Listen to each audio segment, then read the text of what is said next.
yesterday. Ooh, 'cause we're worlds apart, but just the same. Step up and watch it break down. You really want it? Wanna make a scene? Show me what you mean. Let's get it started. Let me see what you got. Can you pick it up a notch? Don't think you got it. Can't handle the pressure yet. Oh, stop talking about it. Gotta make this count. Let's go. Are you ready? Are you ready for me? Are you ready? Are you ready? Are you ready to say?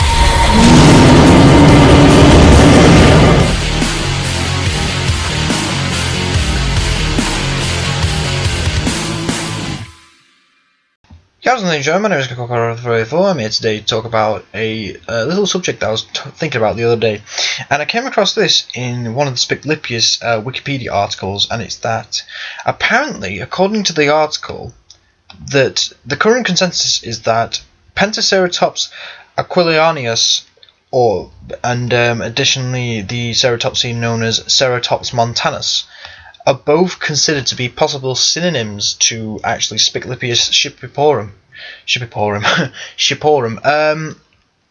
Now I did do a bit of research, and I did find out that this is possible, but I want to show you some of the evidence that I have, and potentially whether we can actually see there's actually sexual dimorphism in Spiclypeus. So basically, all I did in this situation is that I took the pictures of the Spiclypeus frill, I believe this is the actual reconstruction along with some fragmentary stuff. But additionally, what I did is I took the Pentaceratops aquilonianus material, the fragmentary episquamosal jugal, whatever, episquamosal piece. Why do I think it's a jugal? Wow, I'm an idiot. That's great. But what I did is I pasted it over pretty much the actual frill. I had to readjust it because I thought it can't be really a juvenile. It just seems a bit too big to be a juvenile. But then again, I could be wrong, because like in other ceratopsians, you will find the episquamosals and the squamosals on the frill are quite large.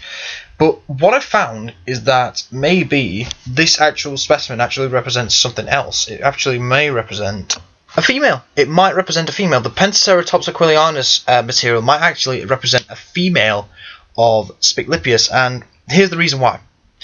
First of all, if you look there, the material, it's not as prominent as in a male.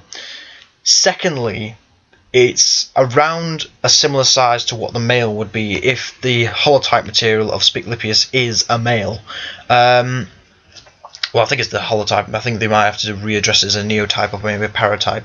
But basically, what I'm trying to say is that I believe that this specimen of Pentaceratops aquilonianus, it's going to be dubious. It's going to be reclassified, I think, which is a shame because I did like the species name, and I did like the fact that Pentaceratops was gaining a bit more recognition when they found this new species. Well, when they redescribed this new species.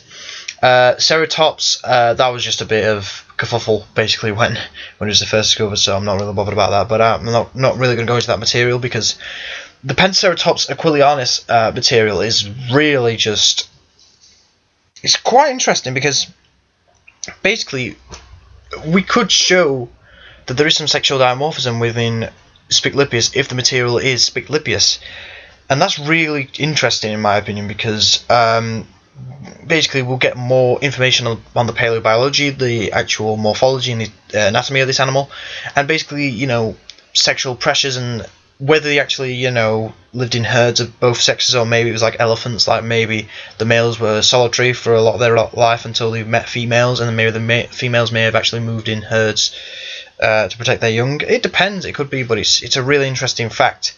So I hope you guys are basically, well, I hope you guys agree with my opinion. If you don't, then fair enough. Tell me why in the comment section below. But if you do, yeah, just go off on it. I don't care. But yeah, thanks for watching. Hope you enjoyed, and I shall see you later.